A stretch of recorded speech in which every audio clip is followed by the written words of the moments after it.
Well, Razorback fans, you want to know about the basketball team once again, and you want to know about how is Musselman going to play all these players? How's it going to work? Well, let's talk about it on today's Locked On Razorbacks podcast. You are Locked On Razorbacks, your daily podcast on the Arkansas Razorbacks, part of the Locked On Podcast Network, your team every day. And welcome into the Locked On Razorbacks podcast. I am your host, John Nabors. I am also the host of Out of Bounds. You can catch every weekday afternoon from 1 to 4 on 103.7 The Buzz and 103.7thebuzz.com. Hope everybody's having a wonderful Tuesday as we continue on with the craziness that is the Razorback basketball team and transfer portal. I love it. I absolutely love it. It's crazy how I'm just still talking about basketball every day, and the Locked On Razorbacks podcast is just continuing to do record numbers. I love it. So I appreciate each and every one of you who have listened in, who have watched in, who have subscribed and everything. It's been so cool. And because I love talking about this stuff. So it's very rare that you get something to where me as the host loves talking about something that you, the listener, also love talking about and mixing it together and being able to put out some really fun conversations and some fun topics. So yeah, it's just been awesome. So we'll talk a little baseball too. And actually I did a thing on the YouTube page, on the Locked On Razorbacks YouTube page, where I just put out a question there of kind of almost like a mailbag, if you will. Just some things that listeners reached out and said that they wanted to discuss or wanted me to discuss on the podcast, which we'll also get to here in just a little bit. So get a little creative there. But I kind of wanted to base this off of, yesterday's podcast, which just crushed it. Just again, so many people chimed in, and I appreciate everybody that was talking about it and sharing it and diving into it as well with the Ron Holland situation. One of the questions I feel like after all the transfers were coming in, and then you have the Ron Holland deal where it's folks, again, as time continues to go on, it looks like he's coming to Arkansas. So just get ready for that. But people start asking the question of like, okay, so how does Eric Musselman handle this roster? Because as we know from Eric Musselman, he's not the type to play 10, 11 players. Just not what he does. Each and every year he plays 7, and sometimes if he gets really crazy, he'll play 8 players. And those are just the ones he relies on, those are the ones he deals with, and those are the ones he sticks to. It's been a formula that's obviously worked very well, but at some point in time, when you get the amount of talent and the amount of players on the roster like Arkansas is looking to have this upcoming season, this is where it's really going to be getting to the point where like, how is everyone going to play? How is everyone going to find a spot on this team and some sort of role that they can play when they can actually be able to add something to the team and be coming in and expecting playing time? Because if you think about it, with the 5 transfer players that are coming in, or at least the ones that are committed right now, we know that some are looking in the NBA. But with the 5 players that are into transferring to Arkansas, how like those guys are 100% believing that they're going to step on campus and play. Now, are all of them expecting to start? Maybe. I think most of them are just coming in and knowing that they're going to have a role, and their expectation for themselves is probably going to be to start. But obviously, not all 5 of them are going to start. So there's at least some sort of element there to where some of these guys are going to have to understand, I don't know if it's 1 of them, 2 of them, 3 of them, however, that are coming into this team and saying, you know what, I'm going to have to earn my spot. I'm going to have to earn my minutes, and I'm going to have to play a role that may be coming off the bench. Like, they have to understand that. So they're all cool with it, apparently. And then you throw into the mix of the 2 freshmen that are for sure coming in, and the third one, Ron Holland, that'll be coming in too. Ron Holland's going to start, like 100%. He's going to start. He's going to play a lot of minutes. And Bay Fall, I'm sure, is expecting a lot of playing time. When he comes in, he's like, I'm going to play. And then you have guys like, Jordan Walsh or Devo Davis, where we're waiting on them and what's going to be happening in their situation. But if one of them decides to come back, at least they're expecting, hey, I'm going to play. So you got a whole bunch of people, and that doesn't even go into Trevin Brazil, who's going to start and going to play, and then Jalen Graham, who I believe is still going to play and play a significant role in this team. So besides really Joseph Pinion, I don't think there's really anybody on the roster that's looking to be on this roster or potentially will be on this roster that is going to say, yeah, well, if I have to ride the bench, so that's the way it goes. I'll be fine with it. It's not really that type of thing. Because even last year, I think Muss was forcing the hand. And again, this is his style, but the main reason he had only 7 to 8 players that he played last year was because of injury, for one. And two, you had a bunch of freshmen that were on the bench that weren't ready for that circumstance. The year before that, you had a lot of transfers that came in, but still, the guys that played roles on that team, it was pretty much the 7 or 8 guys that were, some of the returners like Devo and Jalen Williams and JD Note. And then I believe they had 5 transfers that year too. And there was your 8. Like that was the ones that they actually ended up playing and giving a lot of significant playing time too. Made all the sense in the world. Like, the Connor Vanover didn't play much.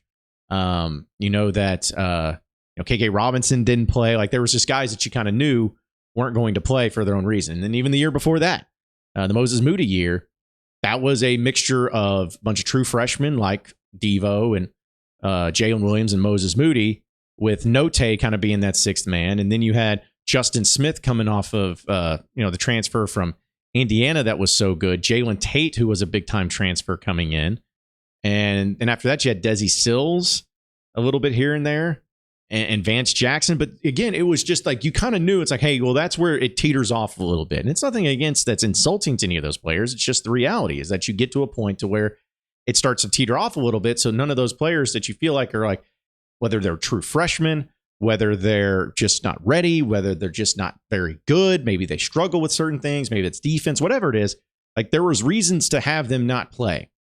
But this year, it goes back to the whole thing of every one of these transfers have proven that they can play big-time college basketball. You have the guys that are returning in Graham and Brazil that are 100% expecting to play because Brazil's going to start. Like he's going to be arguably one of the best, if not the best player on the team next year. And Jalen Graham, even though he didn't start a whole lot of games, he's getting playing time. So he's expecting it. And all the 5-star players that are freshmen are going to be expected. So everyone's expecting it. Everyone's expecting this. So will this be the year, because of the talent level that Eric Musselman has, will this be the year where maybe he does play more than 7 or 8 players? Is that what he's going to do? Is that the approach he's going to take? Well, the short answer of it is no. Because in my reckless assumption and my reckless prediction, I don't know who it's going to be, but let's be honest about this. There are going to be players that come in to Arkansas and are going to be on the team next season that maybe we feel good about, that maybe we hope that's going to be really good, or maybe we hope that or saw what they did at their previous stop or what they did in high school or whatever.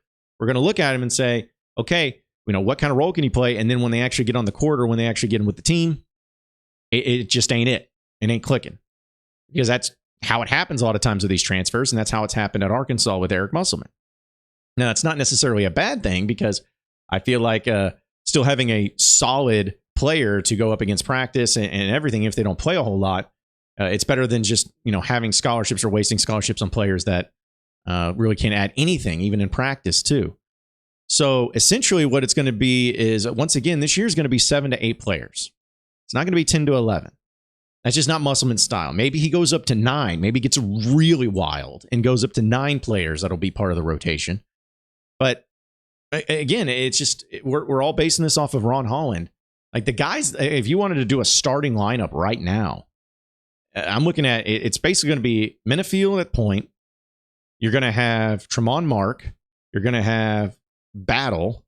You're going to have Trevin Brazil, and you're going to have Ron Holland. Like I feel like those are the 5 guys that are going to start and are expecting to start. And if this, we'll see what happens because we know the roster isn't completely finalized yet. Because that's not even talking about Devo or Walsh who could come back, and you would say, okay, well they would have to start, right, because of the experience they have. But anyways, assuming that they're moving on, those are the 5 starters right now. And then even after that, you're still going to have a Bay Fall who's a McDonald's All-American coming off the bench. You're going to have a Layden Blocker player that's coming off the bench. We'll see if he actually plays or how much he does. You're mentioning the other transfers like Davenport, who's going to have to come off the bench. Jalen Graham is going to have to come off the bench. Like there's going to be guys that just don't get it, that just don't work out, that just don't find a role on this team. And that's okay. Like, that's not a bad thing. I get what Muss was doing. And here's another thing, too, is people are like, oh, it's unfair to the players. It's unfair to the kids that are coming in and, you know, they're expecting to start and everything. Folks, you don't think that those transfers all know who's transferring in? Like, you don't think that they're sitting around saying, oh, man, I thought it was the only transfer in. No, they know that there's 4 other guys that are coming in that are expecting to play. They know that there are 2 5-stars on the team and possibly another 5-star in Ron Holland that's going to be on the team. Like, they know that there's a Trevin Brazil already on the team. Like, they know all these things. So they have to understand that when they come in, it's not going to be just, here's the keys to your starting position. See you on the court for game 1. Like, that's not going to be the case. And it's an incredible type of culture that you can build that way. It breeds competitiveness and makes those practices so much sweeter and so much more fun and so much better for the team as a whole.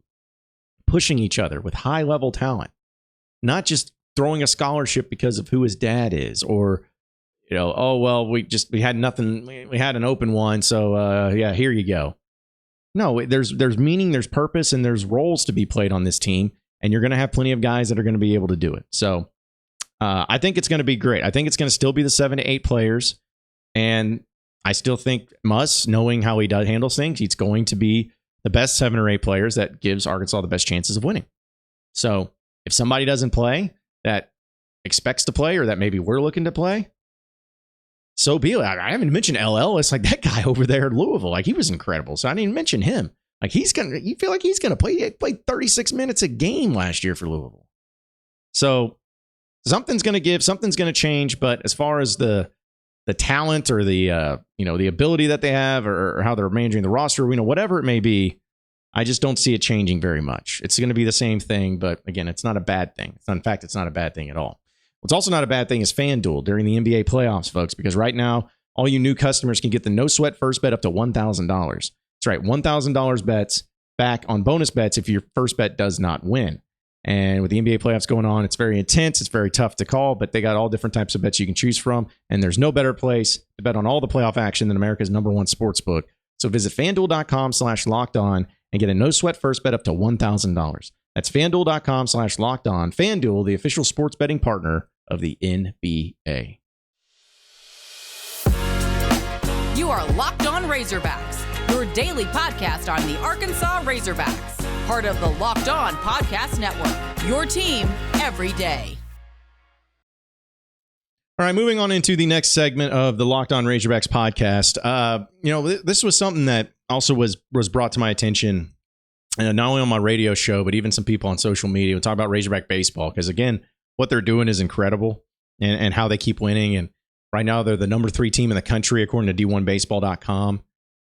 They're in the driver's seat of being a national seed. It would really take a failure and choke job of epic proportions. Like, Arkansas would have to lose their final 6 games for them to not be a national seed. And even then, they would still be a team that hosts a regional. So worst case scenario right now for Razorback baseball, doomsday scenario, is that they're just a team that hosts a regional and not a super, assuming that they make it that far. They're not a national seed. So they're still in really great shape. And the conversation is kind of pivoted to, okay, this is great. They're doing some great things and they're still finding ways to win. But how do you measure the success of this season? Like, what will make this team this year a success? Because we know the elite expectation that Razorback fans have for their baseball program, and rightfully so, because it's an expectation that Dave Van Horn has, and it's an expectation that all the players have too. It's not just a whatever thing. There's a legitimate deal going on to where you're one of the best teams in the country, one of the best programs in the country, and anything short of making it to Omaha will be considered a disappointment. That's just where you're at right now. But even making it to Omaha, the question becomes for all of you fans out there, will you consider that a success? Like, if Arkansas got that national seed and went to Omaha, went to the College World Series again, and say went 0-2, would you consider that a success? To be honest, I wouldn't. Maybe it's asking too much because we know the postseason is a crapshoot. But for me, no, I would not. I would not consider that a success. Okay, so what about winning just one game?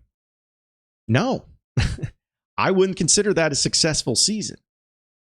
So what is a successful season? Well, last year in the College World Series, you won 3 games. You went 3-2. You didn't make it to the finals. You lost to the eventual champions. And there was no doubt that last year was considered a highly successful season because of the fact of the way that the regular season ended. You were not a national seed. You weren't even a team that was in the top 16, didn't even host. But considering where you got it going and you started playing your best baseball at that point in time, that's when you really took off. And it felt like, okay, because of that fact, because of how bleak it looked, for you to go to Omaha, high success, especially winning 3 games. But when you start performing at a high level in the regular season, which is not over yet because you still got 6 games left, you still got 2 SEC series, big time SEC series, one against the number 4 team in the country, I believe, and the number 6 team in the country. It's not over yet, but if you get to the point to where, say you just win one of those series, you're going to be a top 5 team and a top 5 seed. And who knows, maybe if you pull off the unthinkable and win both of them, you could be the number 2 seed in the country. Maybe even the number 1. If you really play your cards right and everything, like, it could be that good. And when that regular season comes around and it ends and it's like, okay, here's the expectation that you have, and you start getting your players back from injury, suddenly that simple, oh, well, making it to Omaha is one thing. No, it changes from, okay, you've been one of the best teams all season long. You've proven it in this conference. Now you got to prove it when it matters the most. And anything short of the College World Series and winning some games in the college, having a nice little stay in Omaha, actually, purchasing a hotel room for quite a few nights that weekend, those couple weeks, that will be the expectation. And that's honestly what it should be. So that's kind of where I'm looking at it for right now. And again, I know it's the postseason's a crapshoot, and maybe think it's unfair of how high of an expectation I'm putting on it, but I'm serious. It's like I will consider. Here's how I'll put it. I will consider the season. Obviously, winning the title would be the ultimate. So that doesn't even matter. We don't even need to talk about that. But I would consider making it to the College World Series finals as a successful year. I would even put Arkansas replicating what they did last year in the World Series, winning 3 games and losing 2. I would put that as a pretty good, very good season. But anything short of that is going to end up being a disappointment, folks.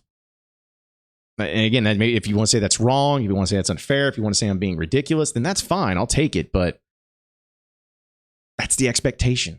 So let me know what you think about it, because I know a lot of people have some opinions on it, I am sure. And especially in the YouTube comments, because it's always been pretty wild in there. But yeah, just let me know, and we'll have some fun with that too. But speaking of YouTube in the comments, a lot of y'all have reached out and had some things that you wanted me to talk about. So let's answer some of your YouTube questions on the other side of the break here on the Locked On Razorbacks podcast. You are Locked On Razorbacks, your daily podcast on the Arkansas Razorbacks, part of the Locked On Podcast Network, your team every day.